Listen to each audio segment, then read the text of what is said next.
Hello friends, good morning everyone. Welcome back to my channel Biology Blitz. कैसे हैं आप सभी? I hope all of you are fine and also study is going very well.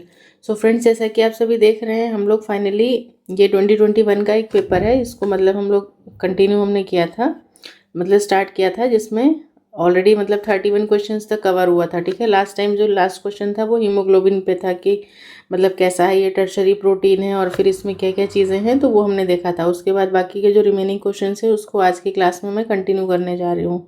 So I hope आप सभी इस classes को अच्छे से देख रहे होंगे और आई थिंक आपकी बहुत अच्छे से इस मतलब इससे कहीं ना कहीं थोड़ी बहुत तो हेल्प मिल ही रही होगी आपको। ठीक है, एटलीस्ट बहुत नहीं तो एटलीस्ट ये रीजंस तो मतलब आपको पता चल रहे होंगे ना कि हाँ किस पोर्शन से कैसे कैसे क्वेश्चंस जो हैं वो निकल के आ रहे हैं। ठीक है, और कुछ पोर्शन तो ऐसे हैं तो डेफिनेटली आपके लिए बहुत ही ज़्यादा इंपॉर्टेंट हैं।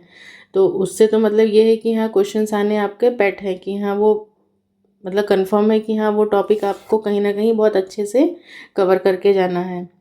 सो without wasting any more time, let's start our today session.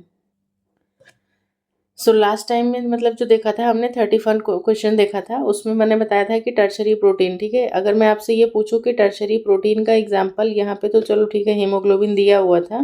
ठीक है, इसके अलावा और क्या हो सकता है? तो एक और एग्जांपल आप नोट कर लीजिए, या आई थिंक आपको पता होगा, इंसुलिन। ठीक है, इसमें भी क्या होता है, एक ए चेन होती है और एक बी चेन होती है मैच्योर होने के बाद में। बाकी जब ये इमेच्योर मतलब मैच्योर नहीं होता है तो ए बी को जोड़ने वाली सी चेन भी होती है। ठीक है, बाकी बाद में सी चेन रिमूव हो जाती है और ये डाइसल्फाइड बॉन्ड से जुड़ जाते हैं। तो इसमें जो ए चेन है इसमें 21 अमाइनो एसिड्स होते हैं और इसमें 31 अमाइनो एसिड्स होते हैं, यानी कि टोटल इसमें कितने 51 अमाइनो एसिड्स का ये बना होता है इंसुलिन। तो ये भी कहीं ना कहीं टर्शरी में ही आता है। और बाकी हीमोग्लोबिन का मैंने बताया ही था कि इसमें अल्फा और बीटा दो चेन्स होती हैं। क्या है ये? हीमोग्लोबिन एक टेट्रामर है मेड अप ऑफ 2 अल्फा सब यूनिट्स, यानी कि अल्फा 1 अल्फा 2। ये भी मैंने बताया था 141 और 146 का मतलब 141 के दो चेन्स होती हैं और अल्फा जो है ये अल्फा सब यूनिट ये 141 होता है और बीटा जो है ये 146 का होता है। और फिर उसके बाद में ओवरऑल फाइनली मैंने कैलकुलेट करके भी बताया था, are that similar in structure and about the same size. फिर नेक्स्ट है क्वेश्चन नंबर 32। आज का पहला क्वेश्चन है, with the help of dash diagram production of gametes by the parents the formation of the zygotes the F1 and F2 plants can be understood. तो किस diagram के through मतलब हम लोग गैमीट्स बनाते हैं, फिर उसके बाद में उसका F1 निकालते हैं, फिर F1 के बाद में क्रॉस करवा के उसका F2 वगैरह। तो ये सारी चीज़ें हमने किसके थ्रू मतलब करते हैं? पुनेट स्क्वायर के थ्रू। क्वेश्चन फिर से रिपीट हो रहे हैं, मतलब देख लो जो टॉपिक पे क्वेश्चन बन चुका है ना उस टॉपिक को मतलब आप अच्छे से कर लो, उसका ABCD XYZ सब कुछ आपको पढ़ के एकदम से अच्छे से प्रिपेयर करना है। ये नहीं कि हाँ अगर ये क्वेश्चन आया है तो मतलब यही क्वेश्चन होगा, नहीं, ऐसा नहीं है। और बाकी किसने खोजा था तो बताया था मैंने उस टाइम भी कि रेजिनाल्ड सी पुनेट थे, जिन्होंने क्या किया था इसके बारे में मतलब इसकी फाइंडिंग्स की थी, finding all the possible genotype obtained from the crossing experiments. Question number 33, the factors और जीन ऑन क्रोमोजोम। फैक्टर या जीन जो क्रोमोजोम पे प्रेजेंट हैं रेगुलेटिंग द फिजिकल एक्सप्रेशन। क्या रेगुलेट कर रहा है? फिजिकल एक्सप्रेशन कर रहा है of the characters is called. तो मतलब वो क्या कहलाएगा? तो फिजिकल एक्सप्रेशन की अगर बात की जाए तो ये फिनोटाइप्स होते हैं ना जो कि फिजिकल एक्सप्रेशन को एक्सप्रेस करते हैं। अगर जेनेटिक की बात की जाती है या जीन लेवल पे तो वो जीनोटाइप होता है। यहाँ पे देखो क्या आंसर दे रहे हैं, यहाँ पे इन्होंने अलील आंसर दिया है। अब क्यों ये दे रहे हैं थोड़ा सा बताना मुझे ये क्वेश्चन आप लोग कमेंट सेक्शन में। अलील तो क्या है? Any of the at least two qualities that may occur alternatively at a given site on a chromosome. मतलब एक क्रोमोजोम पे किसी एक कैरेक्टर के लिए दो एलील्स रिस्पॉन्सिबल होते हैं। Each pair of allele represent the genotype of a specific gene. Allele contribute the regulation of the physical expression of the characters. हाँ ठीक है, कहीं ना कहीं ये बात भी सही है। बाकी आप मुझे बताना कि मतलब बी सही है या फिर सी सही है। मैं थोड़ा सा मैं डिस्टिंग्विश नहीं कर पा रही हूँ इस जगह पे। ठीक है, देखना इसका क्या हो सकता है। नेक्स्ट है क्वेश्चन नंबर 34। कह रहा है कि which of the following works help to establish the relationship of a gene to control synthesis of one enzyme. मतलब एक जीन के लिए मतलब एक जीन का एक एंजाइम के साथ में क्या रिलेशनशिप है। तो one gene one enzyme hypothesis किसने दिया था, वो बीडल एंड टॉटम सर ने दिया था। और एक्सपेरिमेंट किस पे किया गया था, न्यूरोस्पोरा क्रैसा पे किया गया था। So options are the work of George Beadle and Edward Tatum during 1930s on the mould Neurospora crassa. ठीक है, यही ऑप्शन करेक्ट होगा। बाकी तो यहाँ पे बेटसन और इसका कोई मतलब नहीं है, मॉर्गन टॉटम का भी नहीं है, जॉनसन टॉटम का भी कोई ऐसा मतलब आपने नहीं पढ़ा होगा। तो George Beadle and Edward Tatum, जिसको हम लोग जनरली क्या पढ़ लेते हैं, Beadle and Tatum through investigates the red bread mould, या जिसको हम लोग पिंक मोल्ड के नाम से भी जानते हैं। ठीक है, from Neurospora crassa, we also known as pink mould, showed that genes act by regulating distinct chemical events, asserting the one gene, one enzyme hypothesis. Using neurospora, they were able to show a clear connection between genes and their metabolic enzymes. Next question number 35. Which of the following is the phenomena where different genes interact with each other in a way that influences the phenotype? Means to say कि which of the following, क्या phenomena है जहाँ पे different gene interact करते हैं एक दूसरे के साथ में एंड इन्फ्लुएंस द फिनोटाइप, मतलब वो क्या करते हैं, फिनोटिपिक एक्सप्रेशन को डिस्टर्ब कर देते हैं। तो ऑप्शन है आपके पास है प्लियोट्रॉपी है, इनकम्प्लीट डोमिनेंस है, कोडोमिनेंस या फिर एपिस्टेसिस। तो आंसर क्या हो जाएगा आपका, एपिस्टेसिस। बाकी एपिस्टेसिस में भी डोमिनेंट रिसेसिव वो सारी चीज़ें हम लोग ऑलरेडी देख चुके हैं। So epistasis is a phenomena in which the effect of one gene mutation is determined by the presence or absence of mutations in one or more genes which refer to as the modifier genes. Next 36, which of the following removes the RNA. RNA primer को कौन remove करता है, lagging strands है। तो ये सबको पता है कि क्या है इसमें, डीएनए पॉल वन क्या करता है, वो आरएनए प्राइमर रिमूवल का काम करता है।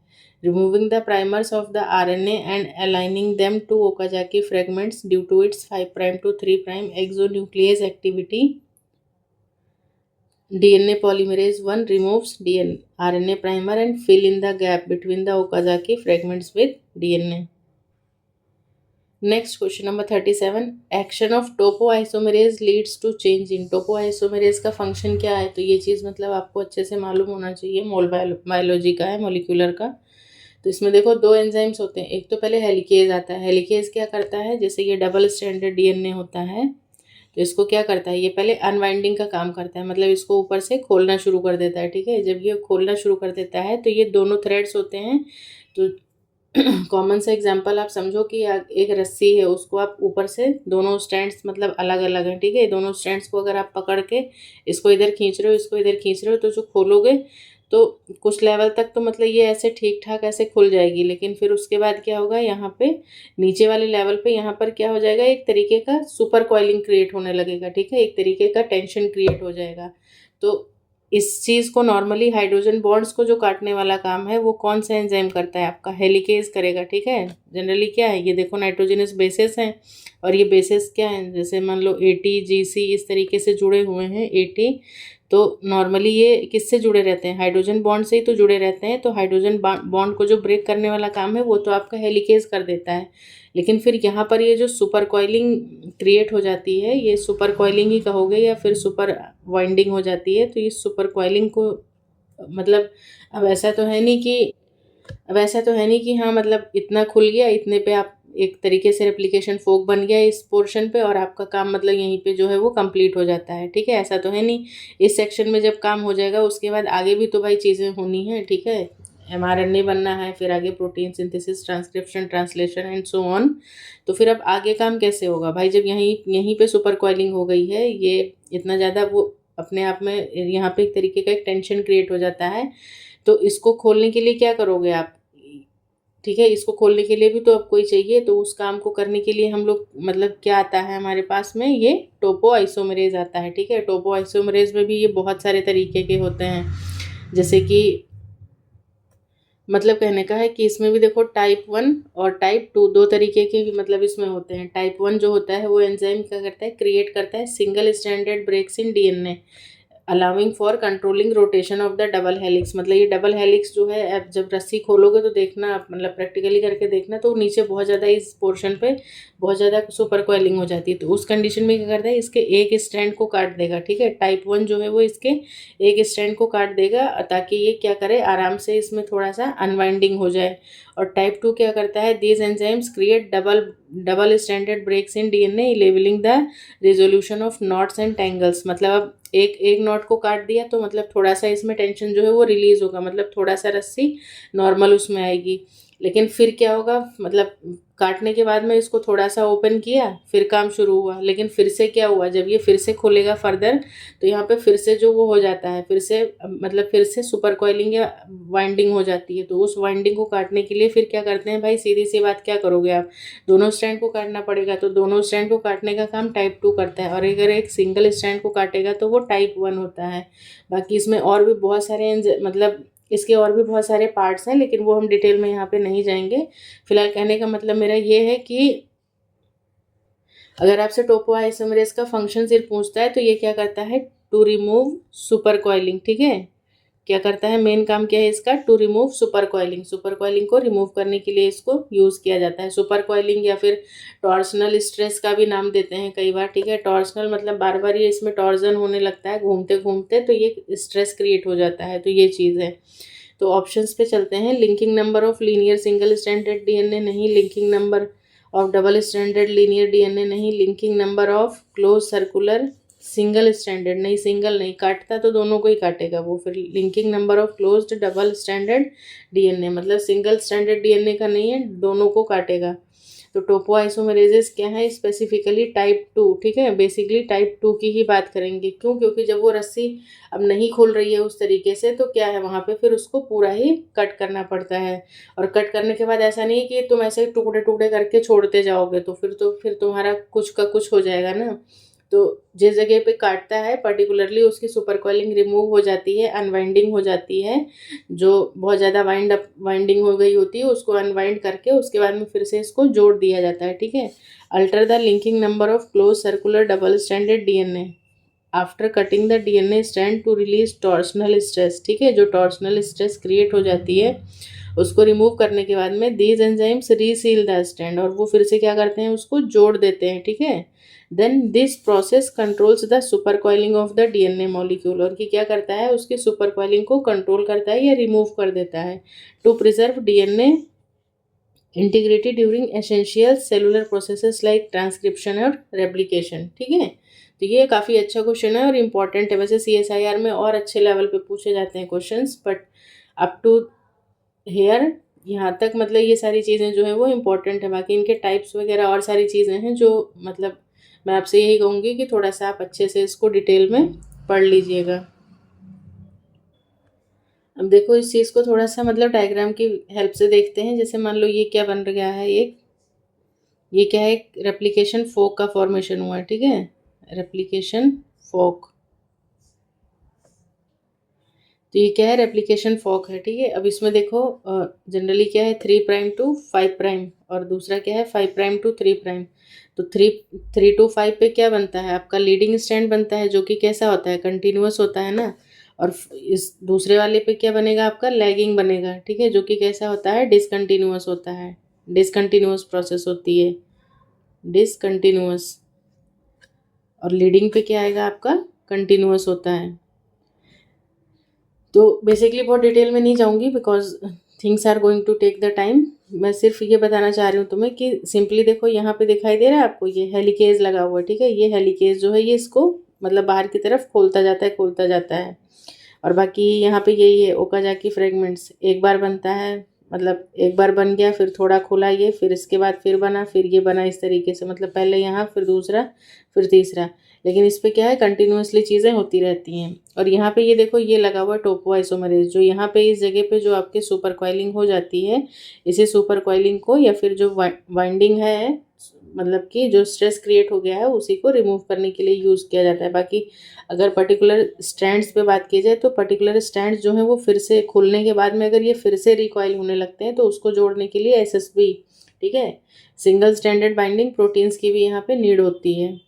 बाकी शायद यहाँ पे थोड़ा और इजीली विजिबल हो। देखिए ये देखो हेलिकेज लगा हुआ है, ये हेलिकेज क्या कर रहा है, हाइड्रोजन बॉन्ड्स को काटता जा रहा है। फिर ये वहीं पे टोपो आइसोमरेज है, एसएसबी है, और यहाँ पर ये सारा काम जो है ये डीएनए पॉल 3 कर रहा है। ये आपका पेरेंट डीएनए हो गया, RNA primer, Okazaki fragments, DNA ligase, तो वही सारी चीज़ें हैं।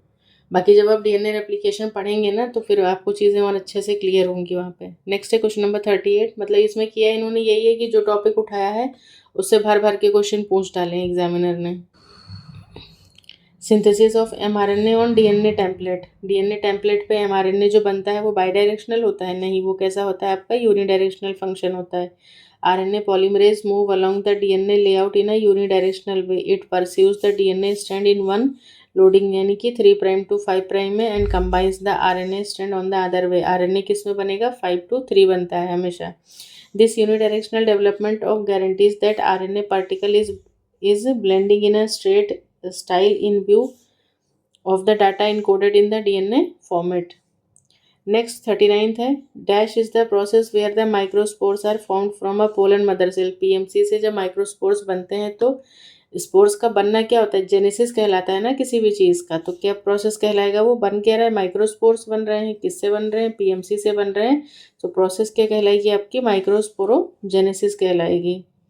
Microsporogenesis in anther involve the meiotic division of pollen mother cells. Each produce 4 microspores. ठीक है।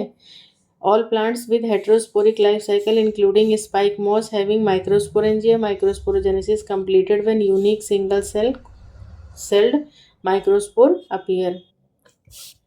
The next question is question number 40. Lactose is the substrate for which of the following enzyme. तो lactose किसके लिए है, lac operon बोला था मैंने कि पढ़ लेना ध्यान से।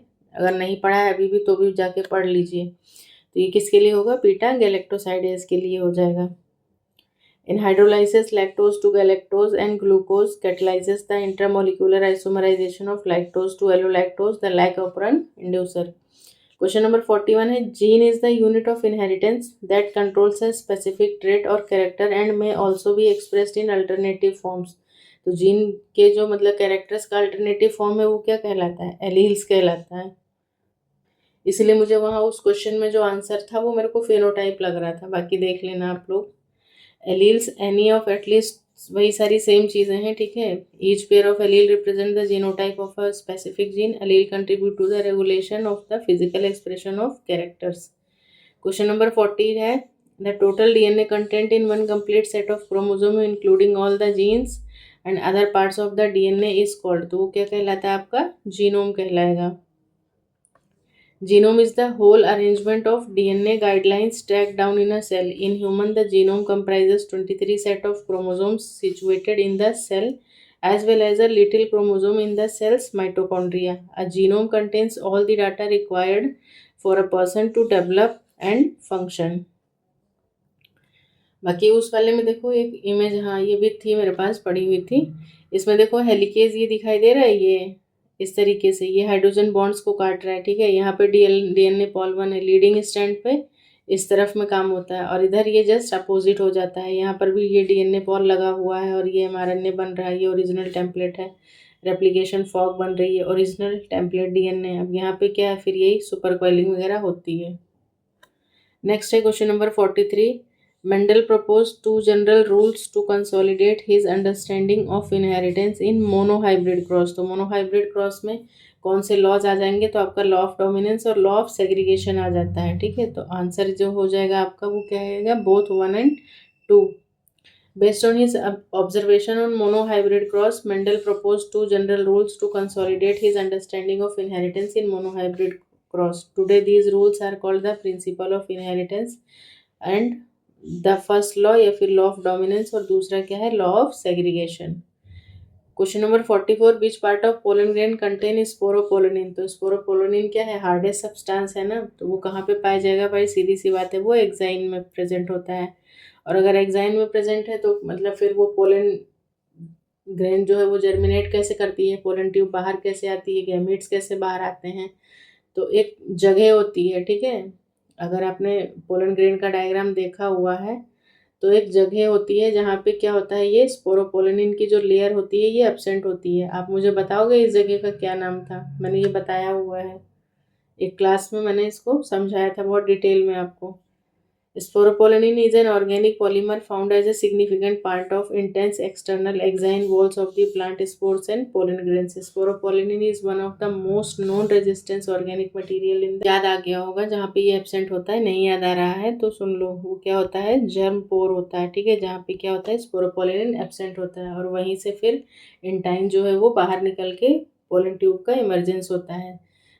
होता क्या है कि germ pores are specific locations on the exine where sporopollenin is absent. These pores are crucial because they are the points from where pollen tube emerges during the germination. क्यों absent होता है? The absence of sporopollenin at the germ pores allowed the pollen tube to penetrate the exine and reach to the ovule. ठीक है। Next है question number 45, which of the following describes the process of apomixis. Apomixis का मतलब simple सी बात है कि production of seed without the fertilization, ठीक है, तो ये क्या कहलाता है, एपोमिक्सिस का प्रोसेस है। Apomixis is when seed grow without being fertilize, बिना फर्टिलाइजेशन के ही सीड की ग्रोथ हो जाए। A type of asexual reproduction that mimics sexual reproduction, ठीक है। Next है 46, Sutton united the knowledge of chromosomal segregation with Mendelian principles and it is called as the chromosomal theory of inheritance। जो किसने दिया था, Sutton and Boveri sir ने दिया था। कब दिया था, नियर अबाउट, तो ये 1900 के आसपास में मतलब ये दिया गया था, ठीक है, 1900 के आसपास ये थ्योरी दी गई थी। मतलब दोनों लोगों ने, सटन और बोवेरी सर ने काम किया था लेकिन इंडिपेंडेंटली किया था। Came to the same conclusion about the role of chromosome in inheritance में। Sutton united the knowledge of chromosomal segregation with Mendel's principle and called it the chromosomal theory of inheritance, which identified chromosomes as the genetic material responsible for Mendelian inheritance. All the hereditary characters are transmitted by gametes, sperms and ova of the parent from offspring, ova from the parents to the offsprings होगा, therefore gametes are linked between the parents and the offsprings। Next है question number 47, कह रहा है कि polyembryony, polyembryony का मतलब क्या होता है, तो occurrence of more than one embryo in the seed, यही तो कहलाएगा पॉलीएम्ब्रियोनी। ऑप्शन थर्ड जो है वो सही होना चाहिए। यहाँ पे देखो क्या दे रहा है, yes, option C is the correct answer. The production of two or more than two embryos from a single seed or a fertilized egg is termed as polyembryony. This phenomena occurs in plants either when one or more embryonic sacs are fertilized or when embryos originate outside to the embryonic sac। अगर मैं आपसे example पूछूं कि example बताओ polyembryony के, तो बता सकते हो? सबसे बेस्ट एग्जांपल तो इसका सिट्रस का ही होता है, ठीक है। अगर कुछ नहीं पता है तो सिट्रस का तो मालूम ही होगा कि सिट्रस में जो है ये देखने को मिलता है, मैंगो में देखने को मिलता है, और भी बहुत सारे आ जाते हैं जैसे कि आर्जिमोन मैक्सिकाना वगैरह है, इन सबों में भी क्या देखने को मिलता है आपको, पॉलीएम्ब्रियोनी देखने को मिलती है। मैंगो हो गया, जामुन हो गया, इन सब में नोट कर सकते हो, mango.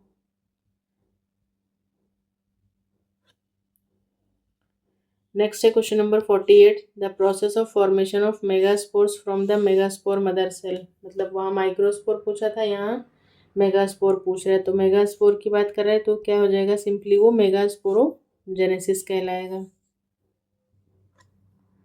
The process of formation of megaspore from megaspore mother cell is called megasporogenesis. Megasporogenesis refers to the improvement of megaspores from megasporocyte.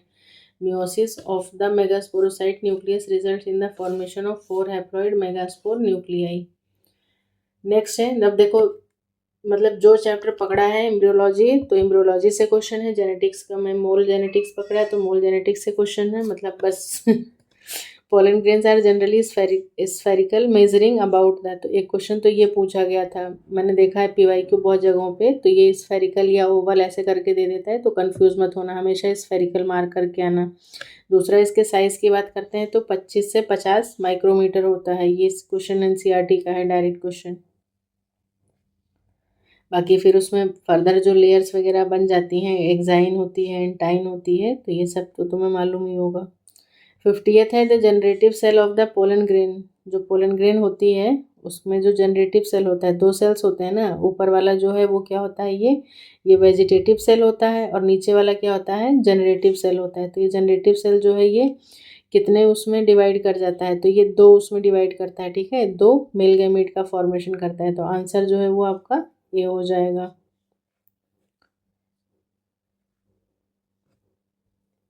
Pollen grain is the primary cell of the male gametophyte. The cell goes through just two divisions with the consequence of first division two cells and are formed a large vegetative cell and a little generative cell. Generative हमेशा छोटा होगा, vegetative large होगा, क्यों? क्योंकि वही क्या करता है, न्यूट्रिशन प्रोवाइड करता है जनरेटिव सेल को।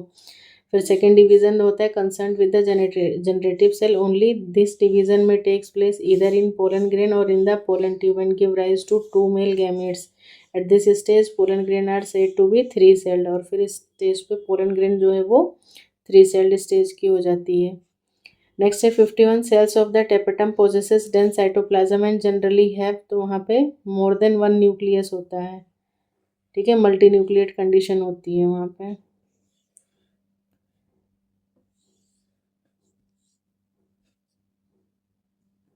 नेक्स्ट है question number 52, without associating transiently with, transiently मतलब टेम्परेरी बाउंडिंग की बात हो रही है, with initiation factor, initiation factor bind करेगा तभी इनिशिएशन स्टार्ट होगा, टर्मिनेशन फैक्टर स्टार्ट जब बाइंड होगा तो जो मतलब आपका प्रोसेस है, मतलब जो भी आपका ट्रांसक्रिप्शन का प्रोसेस है वो मतलब कंप्लीटली नहीं होता है, मतलब इनके बिना अधूरा रहता है। Sigma and rho factor are the crucial proteins involve in the transcription, the process of copying of DNA into RNA, specifically in prokaryotes में सिग्मा फैक्टर जो है वो क्या करता है, इनिशिएट करता है transcription by helping RNA polymerase bind to promoter region, while rho factor जो है वो क्या करेगा, ट्रांसक्रिप्शन को रोकेगा।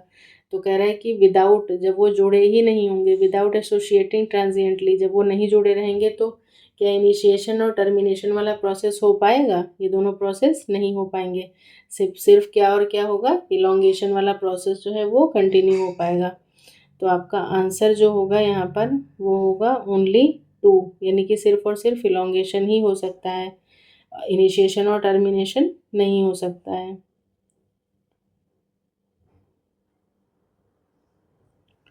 It is the process of transcription, RNA polymerase is only capable of elongation, ठीक है।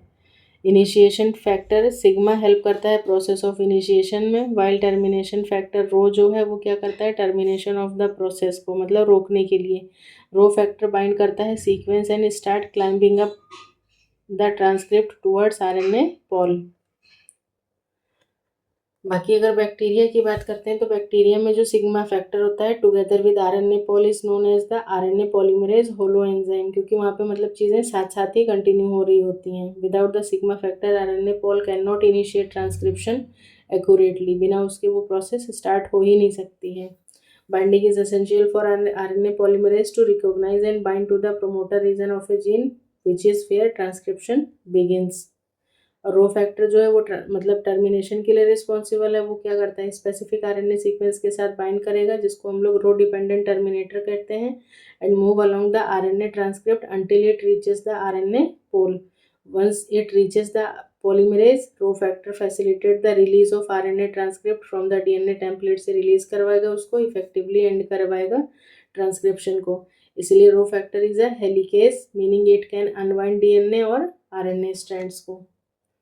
नेक्स्ट है क्वेश्चन नंबर 53, कह रहा है कि HCG, ठीक है, HCG ह्यूमन कोरियोनिक गोनेडोट्रोपिन, ये हार्मोन सबसे पहले तो तुम्हें ये ध्यान होना चाहिए कि कहाँ से रिलीज होता है, किस टाइम रिलीज होता है और इसका फंक्शन क्या है।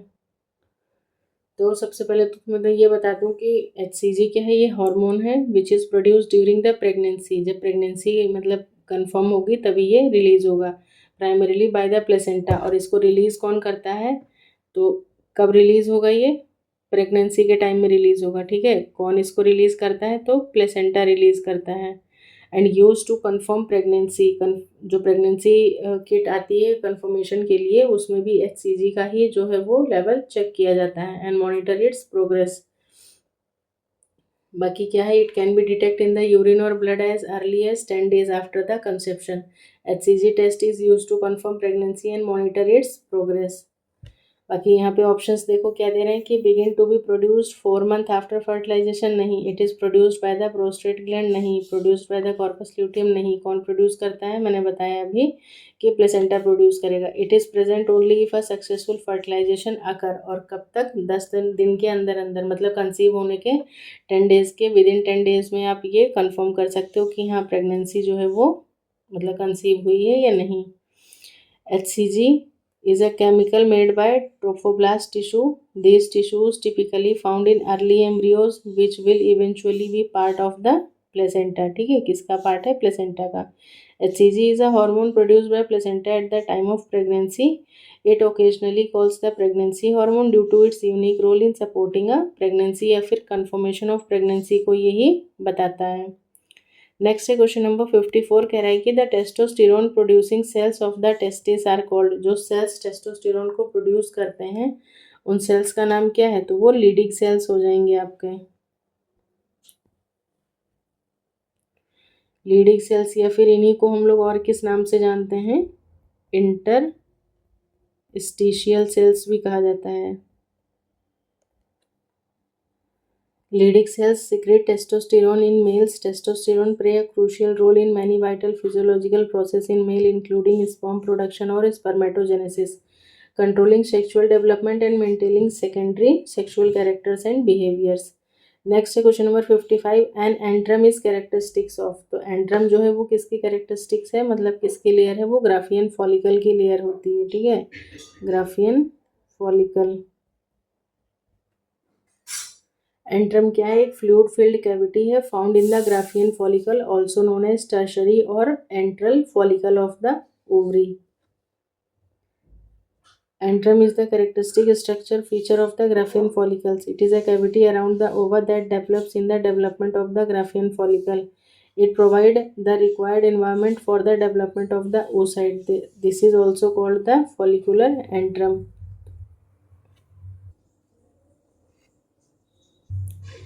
बाकी ये देखो एक ओवरी का मतलब स्ट्रक्चर है, और फिर मैं यहाँ पे तुम्हें उसको थोड़ा और अच्छे से डिटेल में बताने की कोशिश करती हूँ। जैसे ये क्या है, ओवरी है।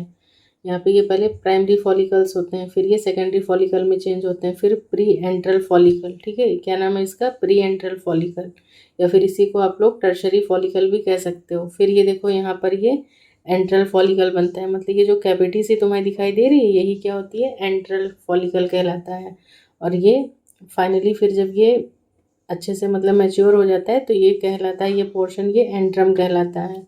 और इसके अंदर ये आपका फुल्ली मैच्योर जो है वो सेकेंडरी oocyte होता है ये।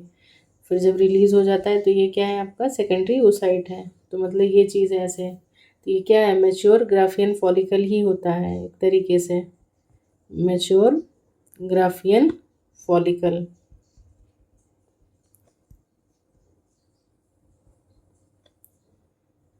और जब एग इसमें से रिलीज़ हो गया तो फिर ये फाइनली जो मतलब ये क्या है, ये ओवुलेटरी फॉलिकल है, यानी कि यहाँ पे ये आपका सेकेंडरी oocyte जो है ये क्या होता है, रिलीज़ हो जाता है। उसके बाद जो बचता है ये रेमिनेंट, ये क्या कहलाता है, आपका कॉर्पस ल्यूटियम, जो कि क्या होता है, हल्का सा येलो कलर का होता है।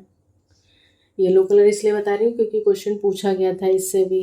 और बाकी और थोड़ा तुम डिटेल में जाना चाहो हार्मोनल लेवल पे तो फिर ये सारी चीज़ें हैं। ये देखो हमारा जो oocyte है ये मियोटिक अरेस्ट में होता है, फिर primordial follicle, primary follicle, secondary follicle, फिर ये टर्शरी फॉलिकल जो है, अर्ली एंट्रल फॉलिकल, फिर ये एंट्रल फॉलिकल का फॉर्मेशन होता है, फिर ये प्री ओवुलेटरी फॉलिकल की फेज़ में आ जाता है, और फिर ये एलएच सर्ज जो मैंने तुम्हें बताया था, उस एलएच सर्ज के टाइम पे फिर ये क्या होता है, यहाँ से ओवुलेशन हो जाता है। ठीक है, और फिर ये फाइनली जो बचता है रेमिनेंट वो क्या कहलाता है, ये कॉर्पस ल्यूटियम कहलाता है। और बाकी डिटेल में पढ़ लीजिएगा आप सभी।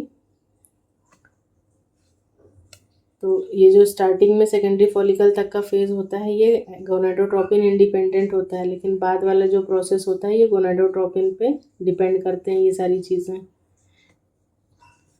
नेक्स्ट है question number 56, dash is the release of secondary oocyte from the ovary. Ovary का रिलीज़ होना, सेकेंडरी oocyte का ओवरी से रिलीज़ होना क्या कहलाता है, तो वो कहलाता है ओवुलेशन। अभी हम देख के आए हैं कौन सा हार्मोन रिस्पॉन्सिबल होता है, तो वो मतलब उस प्रोसेस को क्या बोलते हैं, एक तो 14वें दिन पे होता है, ठीक है, 14th डे पे होता है ये, और ये कब होता है, LH सर्ज के बाद। At ovulation secondary oocyte will be release and travel outward travel towards the uterus through the oviduct. Oviduct या फेलोपियन ट्यूब से ये किसकी तरफ मूव कर रहा होता है, यूट्रस की तरफ। This event occurs when the ovarian follicle rupture and release the secondary oocyte ovarian cells. Ovulation normally takes place about 14 days before to the beginning of the subsequent menstrual period in a typical 28 days का। अगर 28 days वाली है तभी 14 दिन पे होगा, वरना और कोई भी है जैसे 35 है कुछ है तो उसको 35 को मतलब 35 में से 14 घटा दोगे तो वो उस पर्टिकुलर डे पे वो ओवुलेटरी फेज या ओवुलेशन डे निकाला जाता है। नेक्स्ट है क्वेश्चन नंबर 57, कह रहा है कि ऑक्सीटोसिन जो है वो कौन सिक्रीज करता है, तो भाई वो एडिनोहाइपोफाइसिस और न्यूरोहाइपोफाइसिस। तो आंसर क्या होगा आपका, न्यूरोहाइपोफाइसिस। पिट्यूटरी ग्लैंड के देखो इस तरीके से होता था ना तो दो ही हार्मोन्स जो है ये पोस्टीरियर वाला जिसको ये एंटीरियर वाला था, ठीक है, जिसको क्या बोलते थे, एडिनोहाइपोफाइसिस, और ये न्यूरोहाइपोफाइसिस है। तो यहाँ से एक तो मतलब ऑक्सीटोसिन और दूसरा एडीएच या फिर वैसोप्रेसिन, दो ही हार्मोन यहाँ से रिलीज होते हैं, बनते भी नहीं है, बनाता हाइपोथैलेमस ही है। ये बस यहाँ से ट्रेवल करके आते हैं और फिर यहाँ से ये रिलीज हो जाते हैं। तो ये न्यूरोहाइपोफाइसिस हो जाएगा oxytocin. Neurohypophysis is the centre for the hormonal secretion of oxytocin and vasopressin है, जिसको हम लोग एडीएच कहते हैं। Dysfunction in the neurohypophysis is connected with disturbance in the nerve centre and neurohypophysis. Neurohypophysis comprises a mass of unmyelinated nerve fiber that run into the gland from the supraoptic and paraventricular nuclei of the hypothalamus। बाकी ये chapter जब आप अच्छे से पढ़ेंगे तो आपने पढ़ा भी होगा इसको। The nerve fibres carry the neuronal secretary product vasopressin और ऑक्सीटोसिन। वही बात जो मैंने बोली कि बनाता तो यहाँ पे हाइपोथैलेमस ही है, फिर बाकी बस यहाँ से ये रिलीज का काम होता है। नेक्स्ट है question number 58, nerve impulses are carried from the eye to the brain. Nerve impulse जो आई से ब्रेन को जाती हैं वो क्या कहलाती हैं, आपकी ऑप्टिक नर्व्स कहलाती हैं। The optic nerve is a critical to your vision. The optic nerve transmit electrical impulses from eyes to your brain. Optic nerve is composed of retinal ganglion cells, axons and glia. These nerve fibro have a special coating called myelin. Next है question number 59, cells found in the choroid plexus that secrete cerebrospinal fluid. कौन से sales होते हैं choroid plexus में जो कि CSF को release करते हैं, तो ये आपके सेल्स हो जाते हैं एपेंडाइमल सेल्स। पिछले उसमें भी मैंने करवाया ये क्वेश्चन ये था कि एपेंडाइमल सेल्स जो है वो कहाँ पे पाए जाते हैं। The choroid plexus has a lining of specialized epithelial tissues known as ependyma या फिर एपेंडाइमल सेल्स।